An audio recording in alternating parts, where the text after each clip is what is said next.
Hey everyone, this is Alex with Influence LA, and we're back with another episode in our series called The State of Wrestling. This is, of course, where we take a look at the current state of wrestling going on in WWE and AEW, respectively. Of course, this episode, we're going to cover nothing else but the WWE talent releases that took place this week. Of course, a lot of superstars and talented individuals lost their jobs. It's an unfortunate time of the year.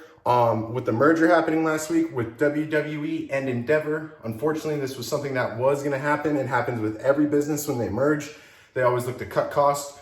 It's basically one of those things. They were running down the rosters. They were seeing how much they were paying certain wrestlers and talents. And they were looking at the return and investments of what they were getting on television. And if Endeavor coming in, seeing so-and-so making X amount and only having this much TV time, and it's not really benefiting or translating to either merchandise sales or moving the needle in terms of ratings, this is where we end up with the talent releases we had. So I'm not going to get into every single talent release, guys. I mean, it's unfortunate. We don't want to really highlight anyone losing their job. It's always kind of a bad deal. We are, however, going to point out 3 specific ones to keep an eye out for, as once their 90-day no-compete clauses end and they're able to start competing in the indies or maybe even AEW or New Japan or TNA, you guys are going to want to keep an eye out for some of these talents, because WWE, in my opinion, definitely dropped the ball. I mean, every wrestling fan is going to say that on one of these particular individuals, maybe all of them, but 100%, no doubt about it, Dolph Ziggler, a wrestler who has been with WWE close to 20 years, was released the other day, and it came as probably the biggest shock out of all the releases, because Dolph Ziggler has the most storied career out of any of the releases. He specifically got a shout out from John Cena, The Rock, and Ric Flair on social media. So if that's any indication of the type of person Dolph Ziggler is, or how he's perceived and viewed, not only by the current day locker room, but the greats of our sport, I'm just going to leave it at that. Nothing more needs to be said. Dolph Ziggler is going to be a superstar wherever he ends up next. A lot of people have been fantasy booking him and his brother connecting in AEW. Me personally, I just want to see him happy wherever he goes. I felt for years that he was criminally underutilized in WWE. He won the World Championship once back in 2013 when he cashed in Money in the Bank on Alberto Del Rio. One of my happier moments of watching wrestling in the early 2010s. However, guys, it just never got better for him after that. He kind of always just floated in between mid-card down to the lowest end of the card you could be on, to the pre-show, to main event, to NXT. So Dolph Ziggler officially being out of WWE is not necessarily a bad thing. It might have been one of the best things for his career. I was a big fan of the idea of him leaving when his contract was up a couple of years ago. However, that ended up not being the case.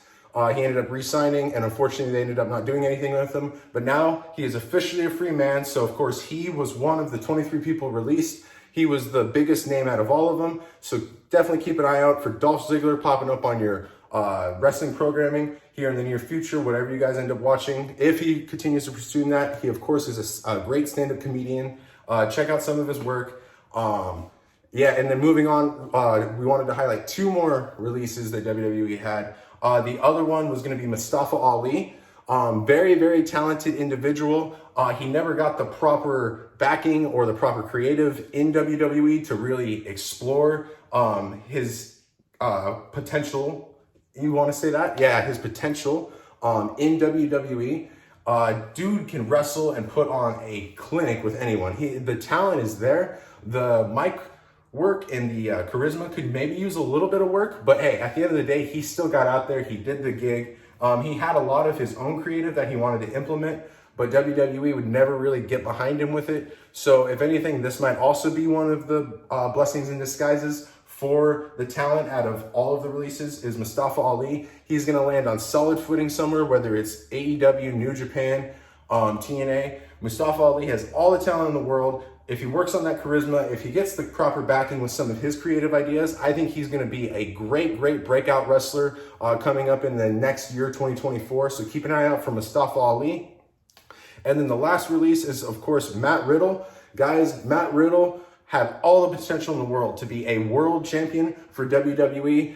No doubt about it. He had the fans behind him. He had the charismatic kind of approach you want. He had the layback.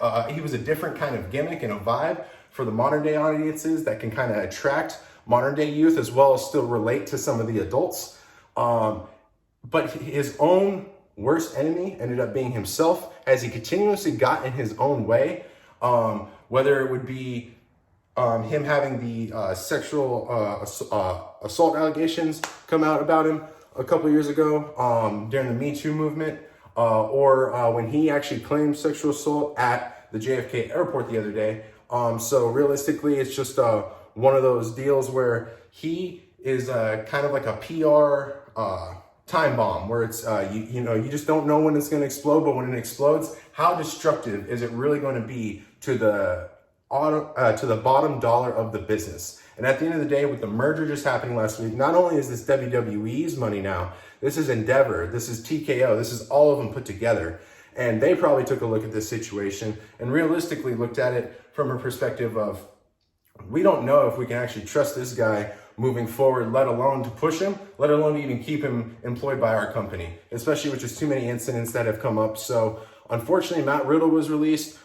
He is a terrific, outstanding athlete, pro wrestler. He's got all the tools to do anything in the world, but he's got to get out of his own head, and he's just got to really sit down and have a honest heart-to-heart with himself to see if he can actually come through and actually potentially be a superstar that isn't necessarily such a liability or a potential PR time bomb for a company. And then if he's able to do that, we might be looking at potentially one of like a top 5 wrestlers in the world, guys. I mean, seriously, like, you know, all jokes aside, Matt Riddle is absolutely terrific. He's got the athletic ability, the build, the physicality. He's got the looks, but unfortunately, he just gets in his own way. So hopefully Matt Riddle, this is kind of maybe a little bit more of a wake-up call. Maybe he gets the help he needs. If he needs any help at all, either way, we hope to see Matt Riddle rebound successfully coming off of his WWE release as well. So hopefully we see Matt Riddle wrestling either in AEW, TNA, New Japan, some of the indies in the year 2024. But yeah, guys, we just wanted to take a brief little time to do the state of wrestling right now going on. Of course, the big thing going on is the WWE releases. A lot of talent lost their jobs this week. It's unfortunate. Our thoughts and condolences go out to all of the men and women who lost their jobs. We hope that they get employment very, very soon and are able to rebound and become even better versions of themselves moving forward, and they're able to have great careers moving on. But yeah, guys, that's going to wrap up our State of Wrestling video, episode 3. We're going to have an extra little special video dropping in the next couple of days. It's going to be previewing a way too early preview for WrestleMania 40 next year in Philadelphia. We're going to be going over just a couple of our predictions, how we think maybe the match card will play out, maybe even like who might win the Royal Rumble and be challenging which champion. And is The Rock going to be challenging Roman Reigns at WrestleMania 40 next year, guys? We're going to be going over all that and more in the next couple days on a special video, so make sure you subscribe so you don't miss out on that. Leave a like on this video if you enjoyed it, and guys, leave us some feedback. We'd love to hear your guys' feedback. What do you guys think about the WWE releases? Were there any that shocked you? Are you looking forward to seeing any of these wrestlers pop up again in the future? Let us know down below, and we'll catch you guys on the next video. All right.